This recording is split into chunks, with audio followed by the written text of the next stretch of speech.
Saya nangis, saya udah pasrah, oh saya bakal mati nih, saya bakal mati. Kelabang udah mau naik hampir ke leher saya, setengah hampir di sini, di leher saya. Terus saya nggak tahu kenapa saya ngomong kayak gini, saya bilang, pelan tapi samar, saya bilang, Tuhan Yesus tolong gitu. Tiba-tiba ada cahaya yang terang banget.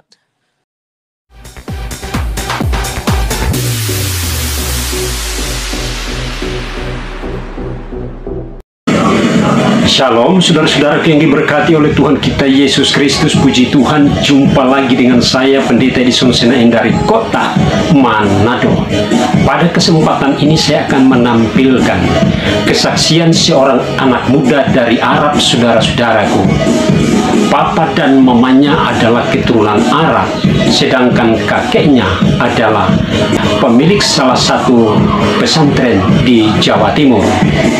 Dan pada kesempatan ini, saya akan tampilkan kesaksiannya di hadapan kita semua. Dia mengalami perjumpaan secara supranatural dengan Tuhan Yesus Kristus. Dan marilah kita ikuti kesaksiannya berikut ini.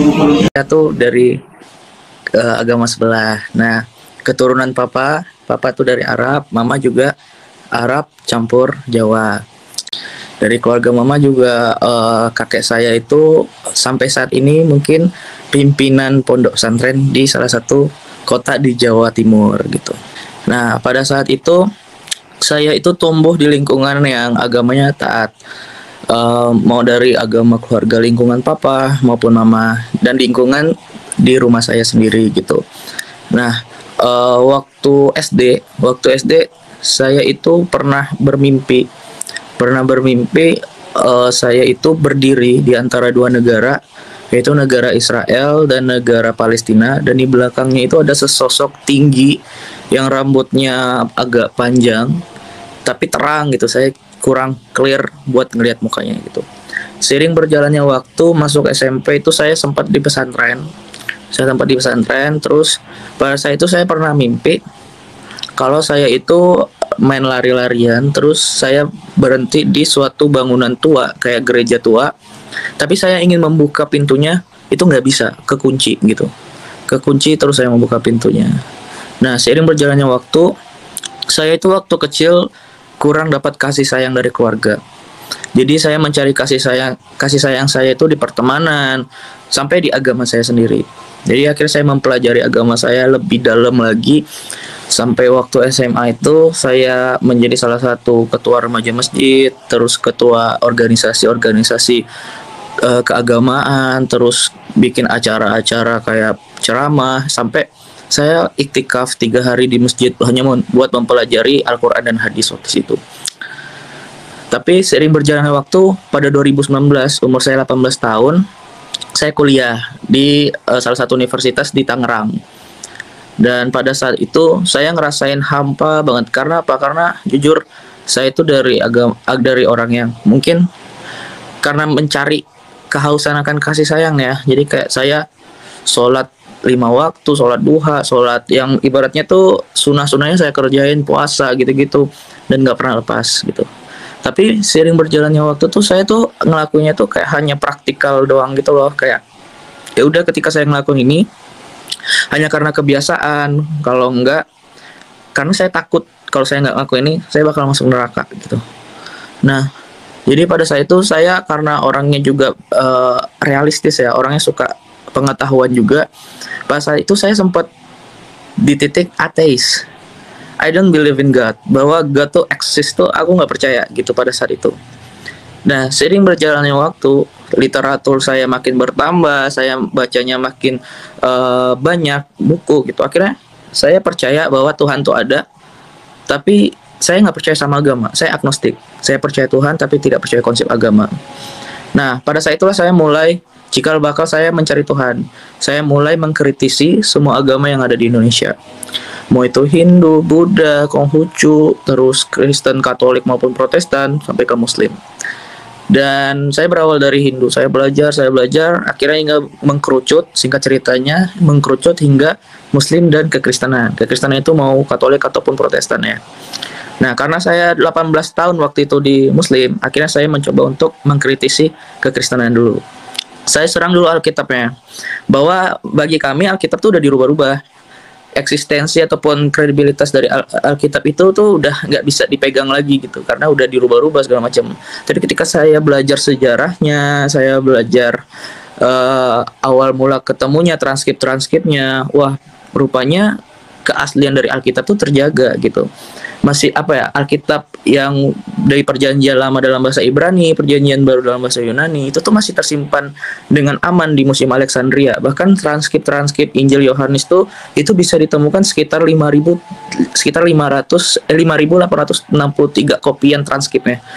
Nah, dalam pengujian kredibilitas dari ilmu pengetahuan ya, semakin banyak kopian transkrip yang ditemukan itu semakin membuktikan kebenaran akan tulisan itu gitu.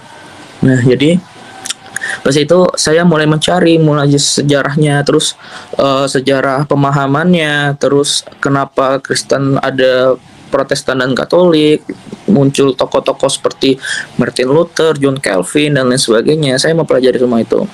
Sampai saya baca Alkitab dari Kejadian sampai Wahyu juga gitu. Dari situ akhirnya saya percaya bahwa kekristenan itu kebenaran itu 80%, 80 sampai 60 sampai 86% waktu itu. Nah, pada saat itu akhirnya saya mengkritisi agama saya sendiri itu, Muslim. Saya berawal dari Al-Qur'an karena semua ajaran agama itu berawal dari kitab sucinya. Jadi saya mulai mengkritisi karena menurut kami, kepercayaan kami bahwa Al-Quran itu kejaga keasliannya dari dulu sampai sekarang gitu. Nah, tapi pada saat itu ketika saya mempelajari sejarahnya, mempelajari penulisannya, bahwa kebenarannya itu tidak seperti itu gitu. Karena pada saat penulisannya itu juga udah ada campur tangan politiknya gitu. Jadi saya membaca di buku karyanya Abu Daud, ulama besar dari Muslim, itu menyatakan bahwa penulisan Al-Quran itu pertama kali dilakukan pada zaman khilafahnya Abu Bakar sampai ke Ali. Nah, terus pada saat penulisannya, sebelum penulisan pada saat khilafahnya Abu Bakar, itu banyak penghafal Al-Quran yang mati di perang Yamamah sama perang Badar. Otomatis pada saat penulisannya banyak beberapa bagian-bagian tertentu Al-Quran yang tidak tertuliskan gitu. Nah, pada saat penyebarannya juga pada zamannya Ali, khilafahnya Ali, bahwa ada 3 versi Al-Quran yang berbeda. Ada versinya khilafah yaitu Ali, yaitu 114 surah. Ada versinya Abdullah bin Mas'ud, itu kalau nggak salah saya 111 surah. Ada versinya Ubay bin Abbas, itu 116 surah. Nah, sampai saat ini juga di bagian Afrika sana itu memakai yang versinya Ubay bin Abbas 116 surah. Sedangkan kita yang Asia itu pakai yang 114 surah. Nah, di dalam Al-Quran itu sendiri juga nggak ada nyebutin bahwa firman Tuhan itu mengatakan bahwa Al-Quran itu 114 surah. Jadi yang mana nih kredibel, yang mana nih yang benar gitu kan. Terus sering berjalannya waktu saya mempelajari tentang sejarahnya Muhammad, sejarahnya penyebaran Muslim seperti apa dan bagaimana. Di situ saya mulai ragu gitu. Akhirnya saya percaya Muslim itu sekitar 50 sampai 60%. Nah, karena saya mentok mencari Tuhan melalui logika saya, melalui pemahaman saya, akhirnya saya mencoba mencari Tuhan melalui melalui perasaan saya, melalui rasa saya gitu. Saya coba sholat lagi, saya coba sholat 5 waktu, duha, sunnah, puasa, gitu-gitu. Sampai akhirnya saya pertama kali mencoba ke gereja 2019. Itu umur saya 18 tahun. Itu pertama kali saya mencoba buat ke gereja. Gimana ya, saya hidup di lingkungan yang Muslim, yang nggak pernah dengar, yang nggak pernah masuk gereja, yang nggak pernah dengar penyembahan gitu-gitu. Waktu saat saya masuk, saya merasa asing, merasa terintimidasi gitu loh, kayak aduh, apa saya dicek ya nanti KTP-nya, apa saya diusir ya gini-gini. Tapi ya udah, karena nggak tahu ya, kayak ada dorongan saya harus masuk gitu. Akhirnya waktu saat pertama kali ikut ibadah, saya tuh ngerasain sesuatu, tapi saya menolak buat ngerasain karena saya masih takut gitu. Takutnya dalam artian, nanti kalau saya udah murtad, saya nggak bisa dimaafin lagi gitu. Kalau di ajaran Muslim kan kayak gitu. Terus akhirnya minggu selanjutnya saya mencoba ke gereja lagi sama teman saya. Dan waktu itu saya kan nggak tahu ya, seumur hidup saya selama 18 tahun saya tuh nggak pernah denger yang namanya lagu penyembahan, lagu praise and worship, itu nggak pernah saya dengar sama sekali gitu. Tapi saya ingat banget waktu itu liriknya, I want to see Jesus face to face. Di situ tuh perasaan saya benar-benar hambar banget ya. benar-benar kayak hambar banget, biasa aja gitu. Tapi air mata saya itu penuh, berlinang air mata, muka saya itu penuh. Tapi saya nggak ngerasa saya nangis, saya nggak sadar saya nangis gitu. Kalau misal kita nangis itu kan biasanya perasaan kita kalau nggak seneng, sedih gitu ya. Tapi ini tuh benar-benar hambar, kayak ya udah kayak biasa aja, nggak ngerasain apa-apa. Tapi saya nangis, pecah banget nangis ya. Teman saya yang beritahu, ih kamu nangis gitu. Terus akhirnya kayak saya kesadar kan, kayak ih kok saya nangis ya gitu. Karena minggu selanjutnya hampir sebulan saya tuh ke gereja terus, dan akhirnya saya nangis. Saya nggak tahu apa yang saya nangisin. Even saya nggak tahu lagu lagu penyembahan tuh apa, saya nggak hafal gitu. Terus di situ saya udah mulai heran nih, loh saya kan muslim ya, kenapa saya hampir sebulan ini ke gereja terus gitu. Kayak benar-benar kayak lupa gitu loh, kayak benar-benar ada yang ngedorong buat saya tuh pergi setiap minggunya, dan selalu excited, kayak haus banget gitu buat pergi gitu. Sampai di titik saya nantang Tuhan waktu itu. Saya ingat banget Oktober 8 atau 9 Oktober 2019. Saya ingat banget waktu itu saya nantang Tuhan waktu itu. Tuhan, kalau memang Tuhan tuh ada, tunjukin. Saya udah nyari, saya nggak pasif, saya nggak ibaratnya nggak nunggu aja. Tapi saya udah nyari, saya udah berusaha. Setidaknya Tuhan hargai perjuangan saya mencari gitu. Saya pengen tahu Tuhan yang benar tuh yang mana gitu. Karena saya waktu itu tidur. Nah, pada saat saya tidur, saya mengalami perjumpaan sama Tuhan Yesus. Saya bangun di gua yang sangat gelap banget, dan badan saya tuh penuh dengan binatang kelabang. Nah, pada saat itu saya lari, terus ada yang memanggil nama saya. Saya kejar kan orang yang manggil nama saya itu. Terus, tapi kok nama itu makin saya kejar, makin ngejauh, makin ngilang gitu. Terus akhirnya saya udah kehabisan nafas, saya jatuh. Kelabang udah naik setengah tubuh saya tuh. Itu saya ngerasain gimana rasanya digigit kelabang tuh, real banget. Saya nangis, saya udah pasrah, oh saya bakal mati nih, saya bakal mati. Kelabang udah mau naik hampir ke leher saya, setengah hampir di sini di leher saya. Terus saya nggak tahu kenapa saya ngomong kayak gini. Saya bilang pelan tapi samar, saya bilang Tuhan Yesus tolong gitu. Tiba-tiba ada cahaya yang terang banget, semua kelabang lari, dan rasa sakit yang saya rasakan dari gigitan kelabang itu hilang. Rasa rapuh, rasa kesendirian, rasa kesedihan, semua tuh kayak ada yang menyelimutinya gitu loh. Kayak saya tuh susah mendeskripsikan apa yang saya rasakan kemarin. Cuman kayak itu yang selama seumur hidup saya cari, itu yang saya cari itu. Kehangatan, rasa sayang, kasih, cinta, damai, semua itu mencampur menjadi satu yang kayak wow, aku gak mau lepas nih dari rasa ini gitu. Nah terus keluar sesosok cahaya yang terang banget. Dia dudukin saya, dia meluk saya, dan itu kayak pelukan yang sangat-sangat membuat saya kayak aku nggak bisa jelasin perasaannya seperti apa gitu. Terus saya nangis, di situ nangis saja, nggak tahu mau ngapain nangis. Terus dia bilang kamu udah di jalan yang benar. Terus dia ngusap pipi saya kayak gini, dan saya ngelihat di tangan dia tuh ada lubang. Dan di situ saya tahu dia tuh Tuhan Yesus gitu. Akhirnya pas saya bangun, saya dalam keadaan saya duduk dan lagi nangis. Itu jam 5 subuh, saya ingat banget. Dan akhirnya jam 11 saya memutuskan untuk dibaptis nerima Tuhan. Saya memutuskan untuk dibaptis nerima Tuhan, dan puji Tuhannya 2 hari selanjutnya saya dapat karunia bahasa roh, dibaptis pembaptisan Roh Kudus juga. Dan dari hal itu Tuhan benar-benar pakai aku luar biasa banget, karena aku percaya bahwa bukan aku yang milih Tuhan, tapi Tuhan yang milih aku. Ketika Tuhan memilih aku, maka Tuhan punya rancangan besar dalam hidup aku gitu. Nah, and then waktu Desember aku pulang. Aku waktu itu ada acara keluarga. Aku dudukin semua keluargaku. Nah, for your information, ketika aku kumpul keluarga, pasti aku yang disuruh imam. Karena keluarga besarku tuh suka banget mendengarkan aku ngelantunin ayat, terus suka dengan doa-doa aku. Jadi mereka selalu nyuruh aku imam. Nah pada saat itu mereka nyuruh aku imam. Nah terus akhirnya aku dudukin mereka semua. Dan di situ ada semua keluarga besar aku. Ada om aku, ada kakek aku, ini aku semuanya. Terus aku bilang sama mereka, mami, papi, semuanya, aku sekarang mau beritahu bahwa aku sekarang udah nerima Tuhan Yesus sebagai Tuhan dan Juru Selamat.